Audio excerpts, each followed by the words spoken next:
you know, breaking the definitions of everything. But another of his trademarks is this mosaic. So he would apply this mosaic application to the surface of almost everything he did. All these chimneys at the top of this building are covered in little mosaic squares. And these are, say, where these photos came from again? These are from buildings in Barcelona. This is where I was born, actually. So in Barcelona? When I was a baby, my mom would stroll me around the city just looking at these sites, and I actually had a great aunt who lived in this building. Wow. Yeah. Yeah, I think that the patterns and the colors of the textures of tiles and ceramics in Spain really influenced me on a fundamental level. Because I saw them a lot when I was a child. And it's interesting that they are ceramic in nature as opposed to like patterns in nature necessarily. I mean, although... Yeah, well, it's a very urban city too.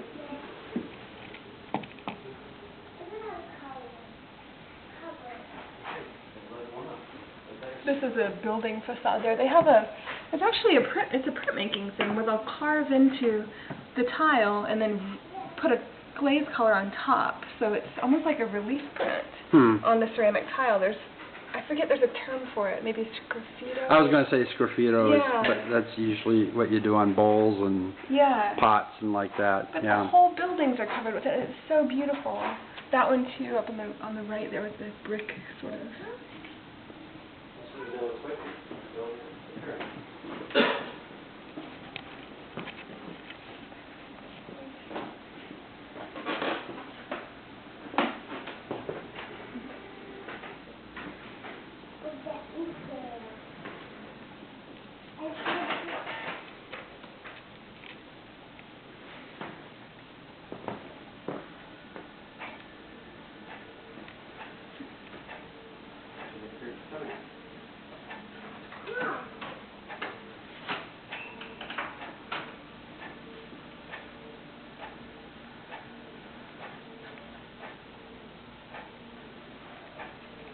And how long you been in the studio, you said? 4.5 years.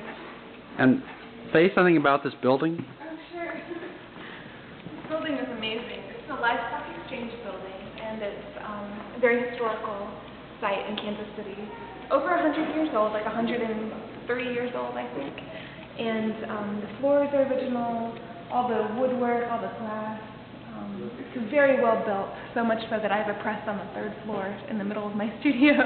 There's a giant steel beam under the floor. Wow. Yeah. Because presses are heavy. Yeah. Yeah. And so you'd want to be in a building that's not going to cave in. Yeah. Exactly. And is there anybody else? Like what kinds of businesses are in this building? Across the hall from me is an architecture firm, and beside me is an acupuncturist. Cool.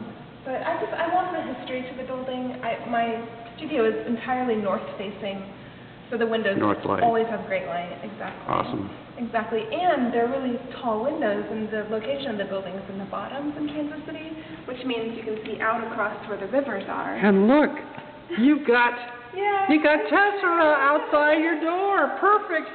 The thing that you grew up in Barcelona. It's on your floor. I mean, the first time I came to this building, I fell in love with it. Years later, when I needed a studio space, it was an obvious choice for me. I love things that have a story, things that have history to them. We live with a lot of vintage furniture in our house. My son plays with a lot of vintage toys. I just love things that come with that kind of history. So.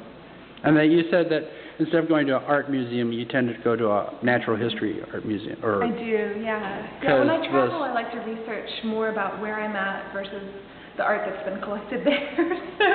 But I get bored at art museums. I mean, I see so much art. I'm a teacher. I've studied art my whole life, and they just don't affect me the same way when I'm traveling as a natural history museum or some sort of niche museum. When I was in Paris, we went to the Museum of the Middle Ages, and that was fascinating. It was such a beautiful. They had, all sorts of different artifacts and things that you would never see anywhere else in the whole world, including the Lady and the Unicorn tapestry series, which I studied about. And those are really big tapestries. They are, and they're mysterious. No one really knows exactly who commissioned them, why they were made. The Druids didn't make them. There's many theses I bought a book about it. I just love things that have that kind of story, that, you know, it's sort of an excavation of history. So I think that definitely influences the art I make and how I view myself as an artist.